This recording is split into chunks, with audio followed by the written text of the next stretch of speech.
London is the capital of the United Kingdom and one of the most famous cities in the world.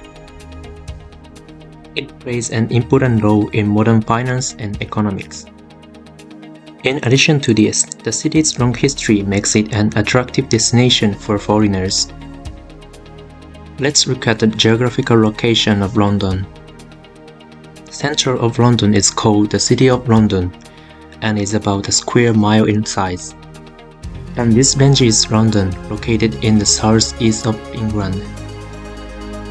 According to the 2021 mid-year estimate, London's population was 8.8 million.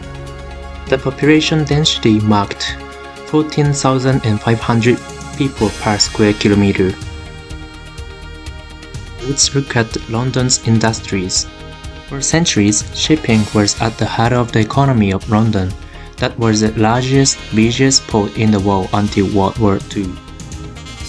18th and 19th centuries, the City of London produced luxury items such as silks, fine furniture, gilded work, watches, musical instruments, millinery, and women's clothing.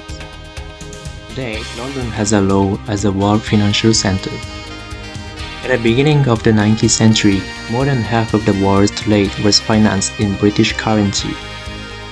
Because of Brexit, it suffered a downturn in recent years, but it still has an important role in global economy.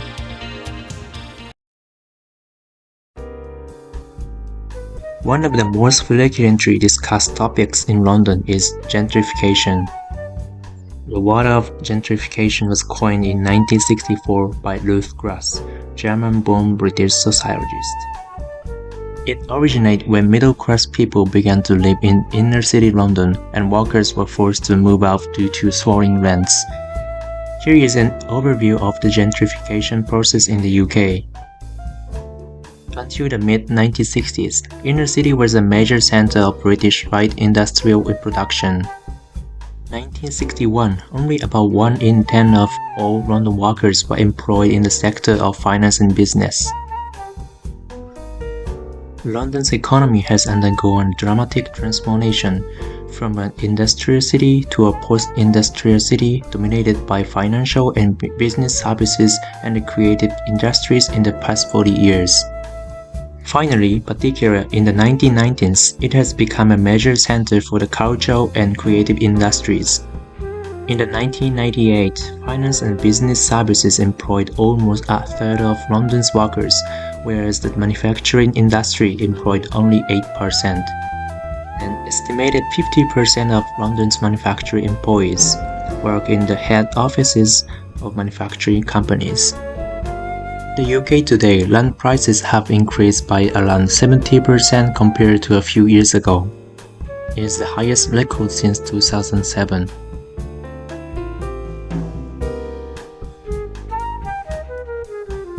Average people living alone spend about 48% of their monthly income on housing costs in 2022.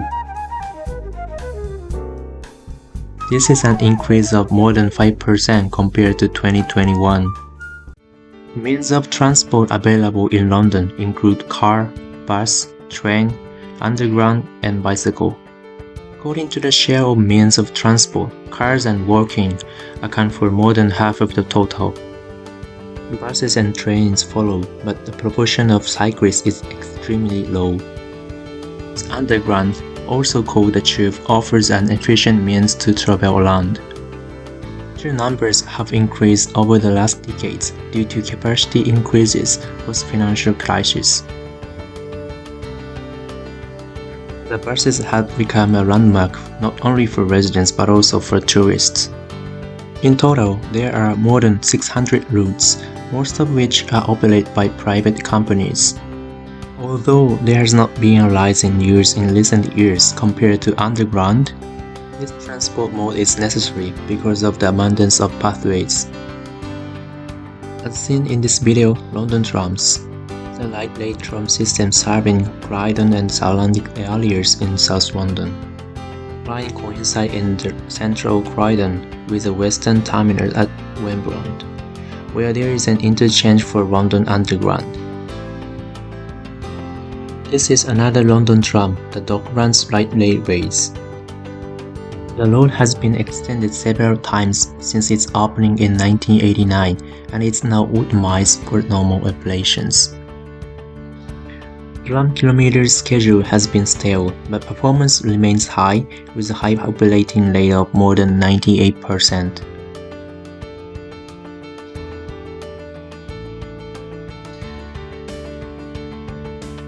From here, let's look at London Plan, its current status and future prospects. The London Plan is a statutory spatial development strategy for the Greater London area that is written by a Mayor of London and published by the Greater London Authority. Increasing urban densities at public transport hubs has been the key policy goal of all the London plans. The focus of the plan is on the inner city, particularly in the east.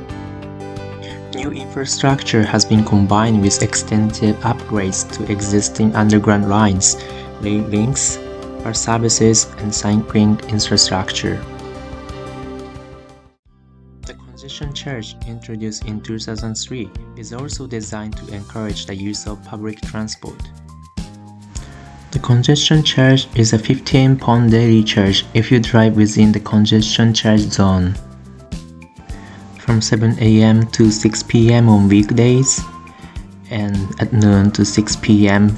on weekends and bank holidays. The effect of the plan are partially visible.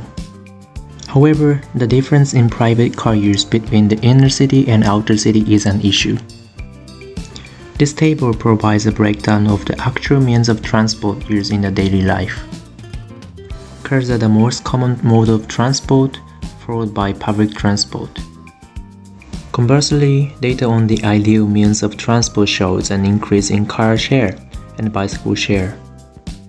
By comparing the current situation with the ideal, it is possible to gain an insight into the effectiveness and potential of promoting the use of public transport and restricting the use of private vehicles.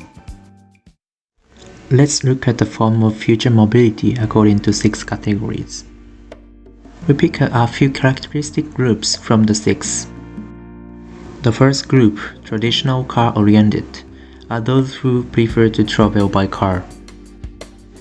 They are of a higher age group and income, and a larger proportion lives in the suburbs. The policy priority for this group is first to compensate for the environmental impact of their travel.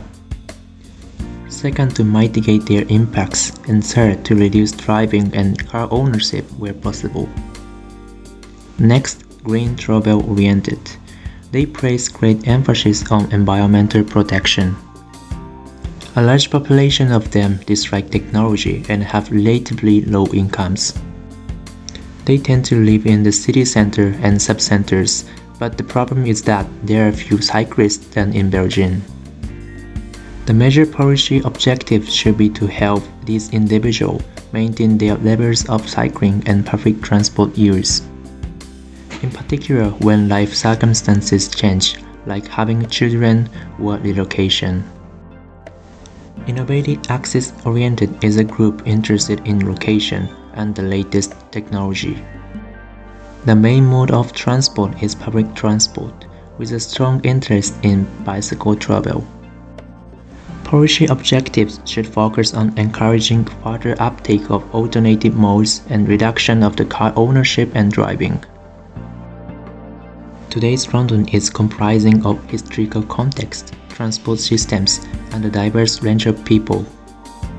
To improve the current situation regarding mobility, not only hard such as infrastructure, but also soft such as institutions need to be improved.